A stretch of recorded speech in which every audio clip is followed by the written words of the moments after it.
Hi guys, it's Annie, and today I wanted to do a quick video about how I rate books. So let's get started. Let's go from 1 stars to 5 stars. 1 star is easy. I have to really hate the book. If the book is highly offensive, if it's disgusting, if there's explicit sexual content that I didn't expect and that doesn't add anything to the story. Yeah, those are the reasons. If I hate the book that I think I should have DNF'd it instead of finish it, then it will get a 1 star from me. 2 stars is a little bit more complicated. They're generally books that I didn't really enjoy and that I kind of wish I hadn't wasted time reading, but I don't dislike extremely enough to give 1 star. They're just forgettable books, and books that I just didn't connect with, books that I didn't like a lot of the aspects of, but that weren't, repulsive, and that I didn't hate with a burning passion. Just books that weren't my style. I didn't connect with the characters, didn't like the plot, or weren't what was advertised to me. 3 stars is even more confusing for me as a rater. Can really go either way. I think in general, if I rate a book 3 stars, that means I think it was fine and good in general. But maybe it just wasn't for me personally, but that doesn't have anything to do with the actual quality of the writing and the quality of the characterization and the plot and all that. It just wasn't my style.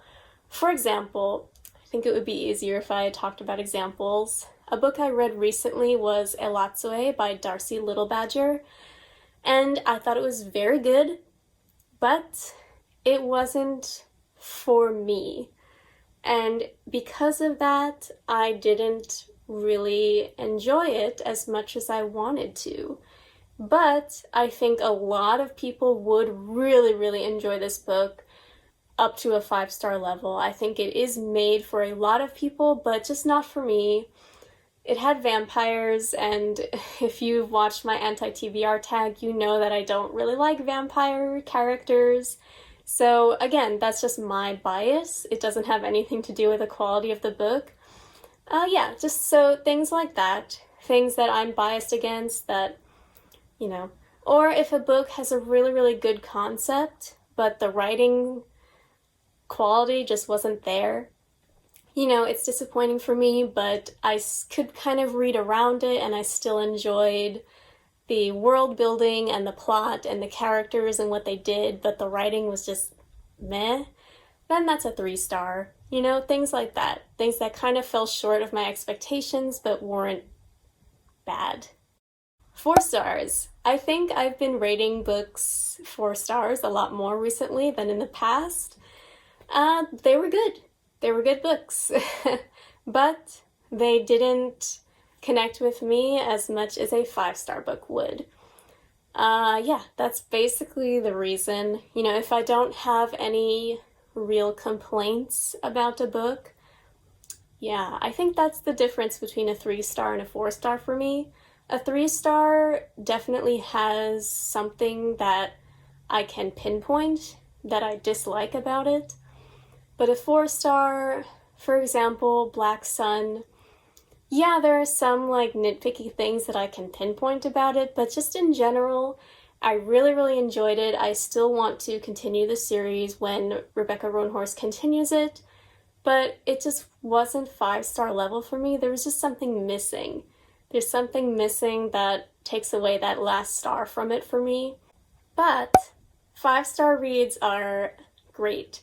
They don't have to be perfect, but for me, they connect with me on an emotional level, especially if I really emotionally connect to the characters, because I'm a character-driven reader.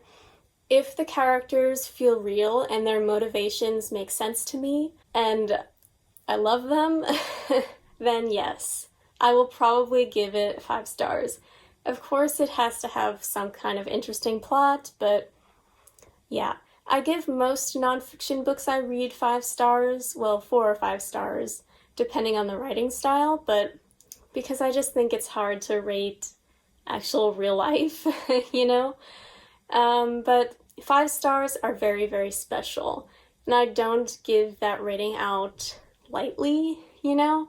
If I think a book is a 5 star, I basically know it immediately, and they have to be really, really special for me to give it a 5 star. Alright guys, that was a super quick video, but I hope you enjoyed my explanation of how I rate books on Goodreads. And if you want to tell me how you rate books, please comment down below. And if you want to see more, please like and subscribe to my channel. I'll see you next time!